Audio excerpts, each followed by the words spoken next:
Welcome back to another video. Thanks for dropping by and taking a look at what we've got. You can see the workshop still reasonably busy given the time of year. We've got a few bikes around the corner as well. Like the title and thumbnail sort of show, today I'm going to be mapping this Triumph 765. Difference is, and you've seen some videos where we've done these with Tune ECU, difference is today I'm going to be using the Woolich Racing software.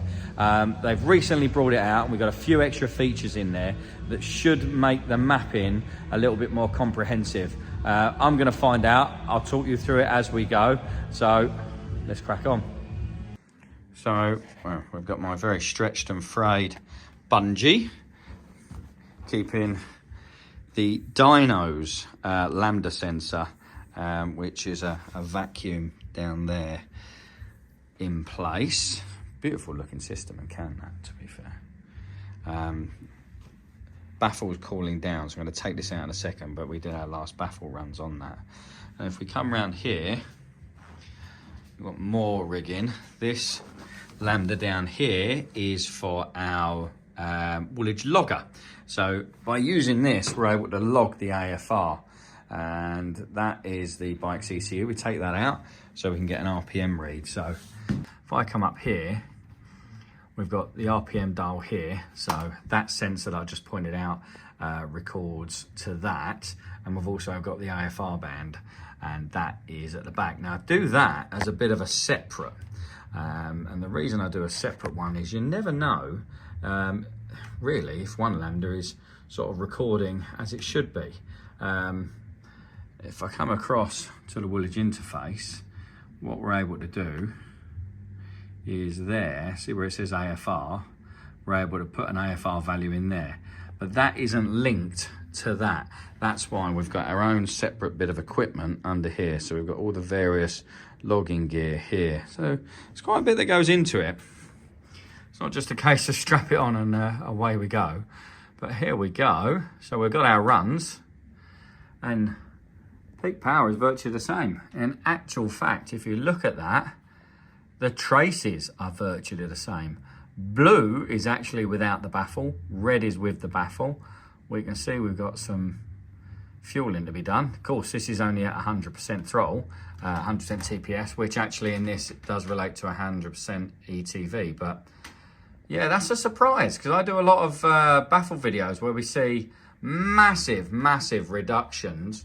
But with this one, it's virtually the same. In actual fact, the restriction of the baffle has given us slightly better mid-range at 100% throttle. Now, whether that's telling us something about the exhaust, we'll wait to see once we've mapped through it, because there is also a fueling change there as well. So we'll wait and see.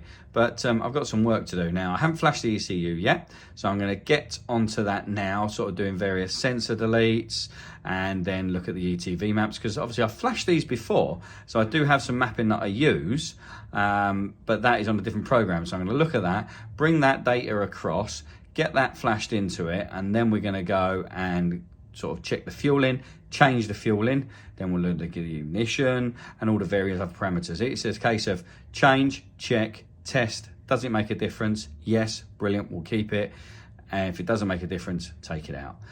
There's no point in putting information in there that's going to make bugger all difference. But sometimes it can improve the feel.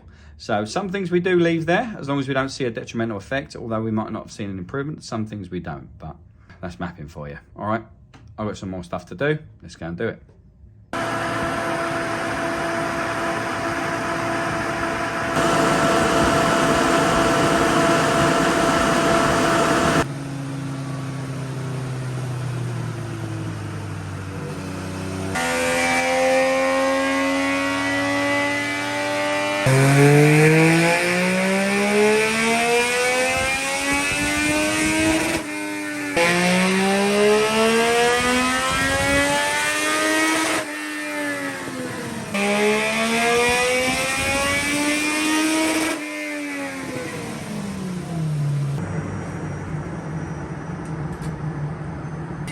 Well, that's that mapped. What did we learn? Well, quite a lot, to be fair. As I noted before, about the differences when we ran it with and without the baffle. I've learned the SC projects on this bike, the 765, does develop a hole in the power in the mid-range. Certainly at wide open throttle down to at least 60% throttle, there was quite a significant dip around the 6,000–7,000 RPM mark that went away when we fitted the baffle, which is obviously unusual because you've probably seen some of my videos where we've talked about baffles costing us power. In this case, it's actually helping us. That's telling me that the design of this SC isn't working as it should, because by adding that restriction in, we're actually making more power. So that is an interesting one. Other than that, using the Woolich Racing software, it worked out all right. This bike ended up making just shy of 127, 126.8, 126.9. We all like to round things up, so this is a 127 bike. A particular customer owns another one of these that was a 125 bike.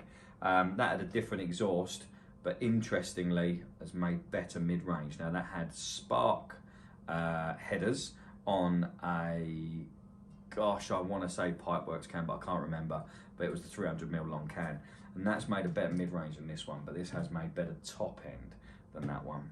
But in terms of Woolich Racing doing a release for this, I'm happy with it, to be fair. It's made the mapping a lot more efficient. We can use our data logger, which means I can do cell-by-cell mapping in a fraction of the time that I could with the other product we were using. There's still a place in the market for that, but everyone sort of comes across the Woolich Racing brand and knows it for their Jap stuff, and obviously some of the European. But obviously now we're getting into the Triumph market. They've released the Rocket 3, I believe the Tiger 1200, obviously the 765, and then they're working back as well to some of the older models. So keep an eye out on their page. If you haven't liked their Facebook page, it's worth doing it, because if there's a bike that you're waiting for to come out, they always announce it there. But in terms of the software working with this one, I couldn't be happier. This is bike's mapped up wonderfully, and yeah, I'm pretty sure the customer's going to be happy. So once again, thanks for taking the time to watch our video. My name's Tony. This is a Triumph 765 that we've mapped on Woolich.